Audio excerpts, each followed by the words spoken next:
Hi guys, it's great to see you again this evening. So, this week we have a poem, and I know that we don't do poems very often, but this is one of my favourite ones, and I'm sure you'll absolutely love it. So, we have I Am by John Clare.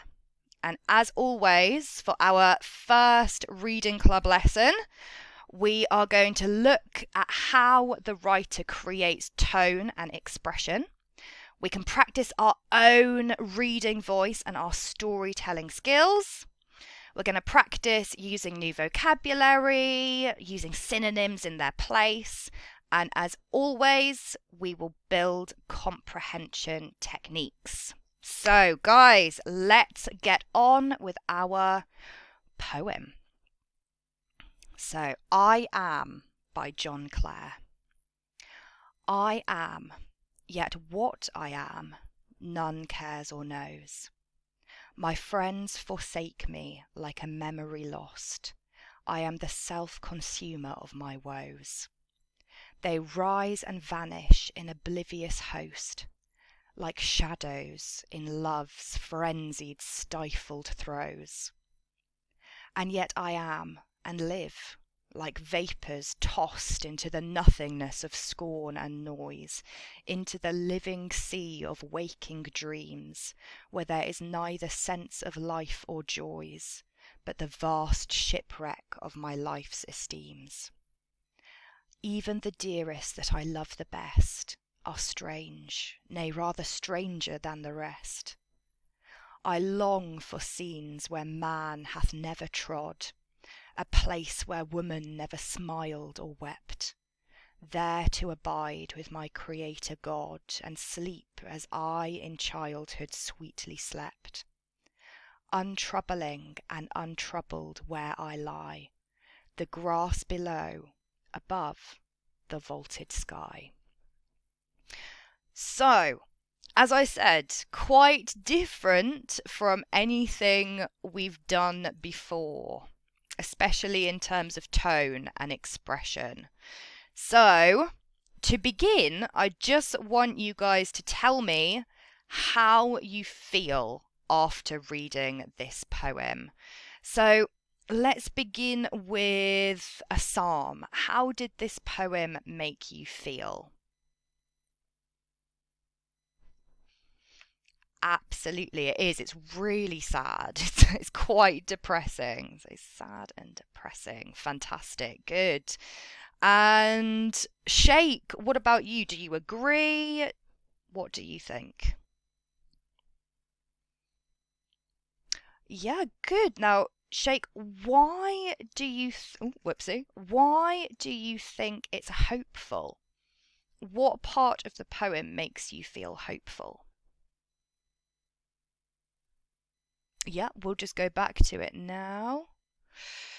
Oh dear, I don't know why that's there, but oh, perfect. If it's the M bit, ideal.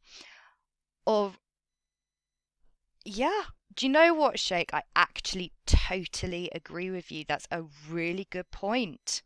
So the writer knows exactly what he wants to do to stop being depressed. Fantastic. And which words do you think are the most important in that last stanza here? Which ones would you choose? Excellent, perfect. Yeah, untroubling and untroubled. Brilliant. So he knows what he needs, but it's difficult to find because there's very, very few places in the world where there are no other people. So absolutely brilliant. Well done. Perfect. All right, so guys, next up we have got our themes, symbols, and motifs to look at. So I'm going to write them over here. Now, first of all, can anybody tell me what a theme is? Layla. Absolutely, it's a message or a subject. Yeah, perfect. So I like to think of it as, you know, if you get invited to a birthday party and there's a theme, so you go dressed up as something, for example, an underwater themed party. You could go as a mermaid, a crab, a lobster, anything underwater. So I like to think of the themes as the writer inviting us to a party, and the theme is what we feel when we read it and what we think about most with the text. So a psalm. Can you think of any themes in particular that stand out to you? Absolutely, yes. Sadness, despair. Ooh, whoopsie, bad spelling. Despair. Excellent. Fabulous.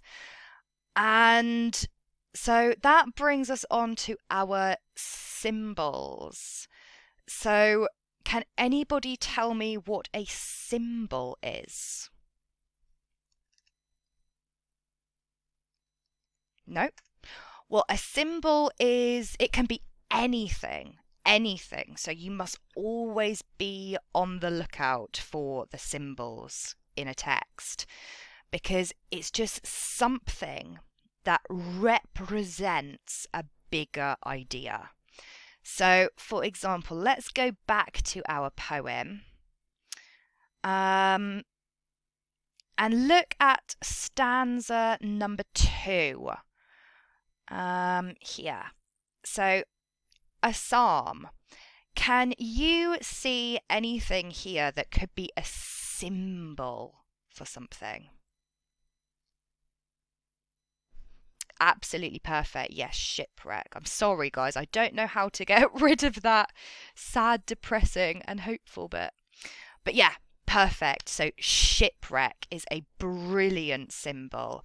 And so, a psalm, please continue. What does the shipwreck represent? What does the shipwreck mean? Absolutely, yes, perfect.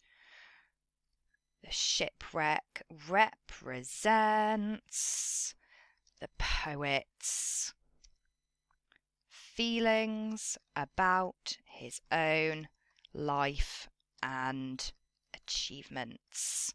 Yeah, perfect, a psalm. Absolutely fabulous. Really, really good. And so, what about stanza 3? Shake, I know you said that it made you feel hopeful. Can you see any symbols for that hope? Yeah, God. God could be a symbol for hope. Absolutely. Yeah. And so, Sheikh, why is God a symbol for hope?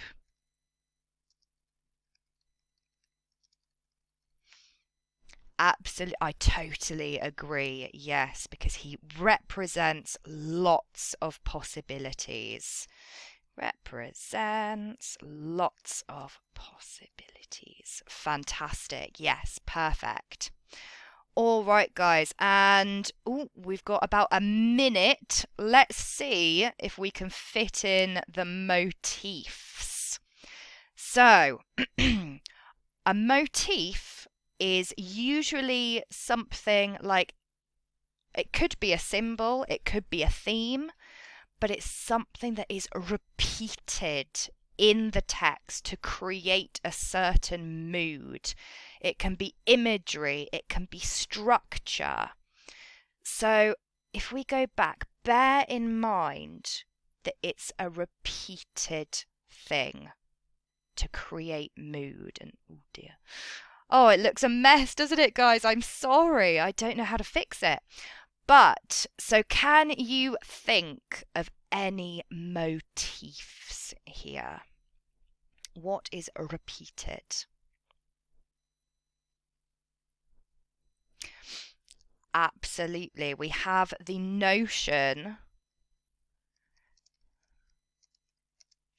of sadness. Now that could be a motif. Very good. But we've just run out of time, guys. So what I want you to do is have a think about this poem, have a think about the motifs, and we will come back on Saturday and go through them together properly.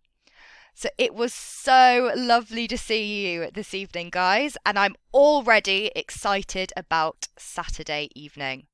So thank you all so much for being fabulous, and I'll see you in a few days. Bye, guys.